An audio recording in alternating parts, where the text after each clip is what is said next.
Liham ng isang ina.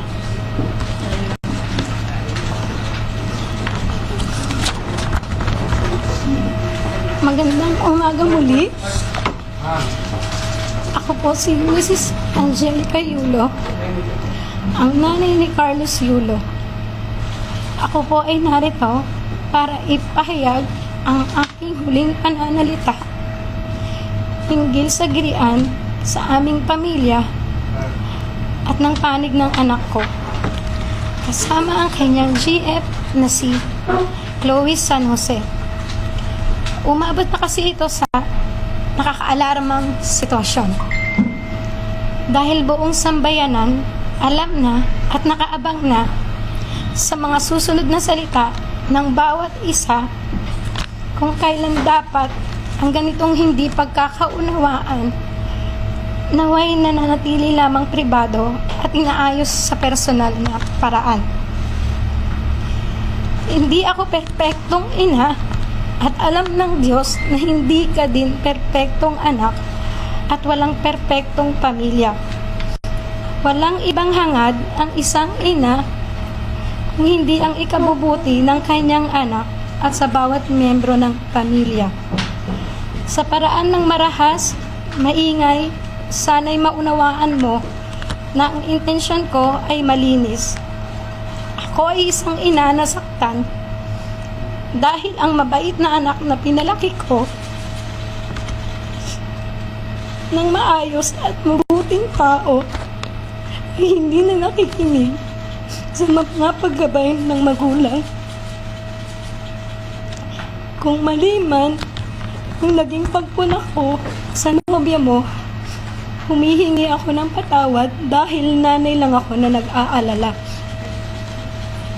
Matanda ka na, kaya mo nang magdesisyon para sa sarili mo. Bukas ang aming pintuan sa tahanan, may pera ka o wala, kung nanaisin mong bumalik sa amin. Hindi na pwedeng bawiin ang nasabi. Ang amin lang, handa na ako at ang papa mo mag-usap tayo ng bukas ang loob na may pangunawa anumang oras na handa ka pag-uwi mo upang maayos ito.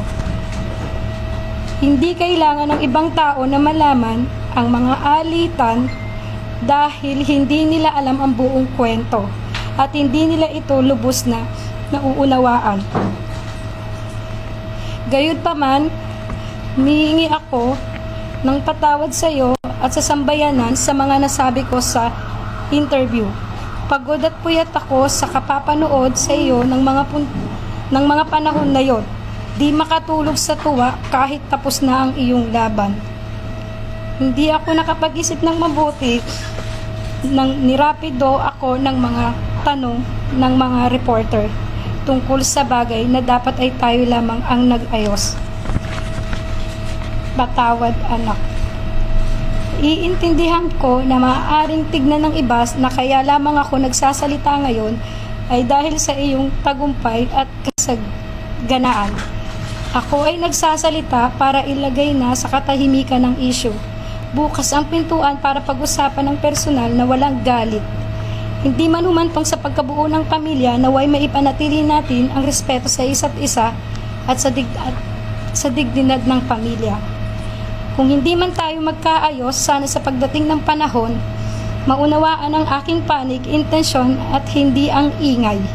Ang pamilya, iisa lang yan at laging andyan lang para sa isa't isa sa kabila ng anumang pagsubok o alitan.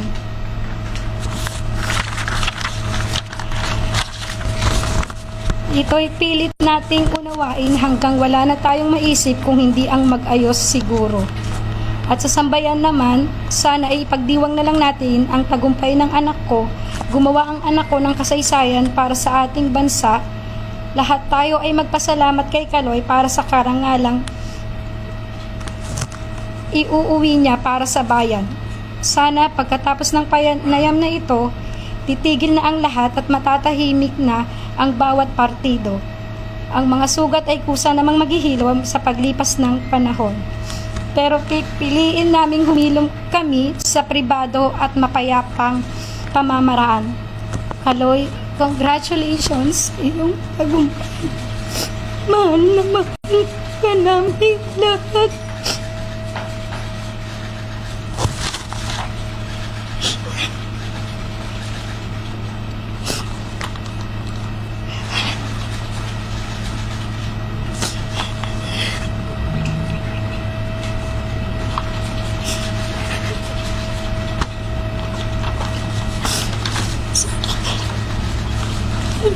Sorry.